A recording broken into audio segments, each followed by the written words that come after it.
Ustaad Bhagat Singh teaser. దీని teaser అనాలా, glimpse అనాలా, లేకపోతే గేమ్ అనాలా నాకు అర్థం కావాలి. కానీ ఏదో నేను రాత్రి ఏదో వదిలాలి కాబట్టి వదిలినట్టు వదిలేరు. దురంధర్ ట్రైలర్ వచ్చింది కాబట్టి దీన్ని కూడా వదలాలి కాబట్టి వదిలేరు. ఎలా ఉంది, ఎలా అనిపించింది అనే ఒక ముక్కలో చెప్పాలంటే ఏమనిపించలేదు.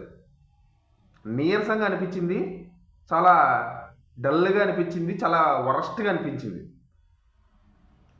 నిజంగా హరిశంకర్ నిజంగా ఏం చేద్దాం అనుకుంటున్నాడో, ఎందుకు అసలు ఈ సినిమా తీస్తున్నాడో ఆయనకన్నా తెలుసు, నాకు ఇది అర్థం కావడంలా. కానీ సినిమా వచ్చిన తర్వాత ఎలా ఉంటుందో తెలియదు. కానీ టీజర్ వరకు చూసుకుంటే మాత్రం ఏం లేదు. అంత పాత రొట్ట కాన్సెప్ట్ని తిప్పి తిప్పి తిప్పి తిప్పి తీస్తున్నారు అంతే. ఏదో సినాప్సిస్ అనేది ఏదో పెట్టారంట, అది కూడా అచ్చం భీమ్లా నాయక్ సినిమాని కాపీ కొట్టినట్టే ఉండదు. అంటే తన సినిమా ఆయన సినిమా ఆయన కాపీ కొట్టుకోవడం అనమాట. పవన్ కళ్యాణ్ గారి సినిమాని పవన్ కళ్యాణ్ గారి చేత కాపీ కొట్టడం. ఏం చేయలేమండి. ఇంకా సినిమా సమ్మర్కి ఎంటర్టైనర్ అనిపించుకుంటే హిట్ అవుద్ది, లేదా పోద్ది, అంతే. అంతకుమించి ఏం లేదు. ఇంతకుమించి ఏం చెప్పలేను, ఇంకా ఏం మాట్లాడలేను. నాకైతే నచ్చలేదు.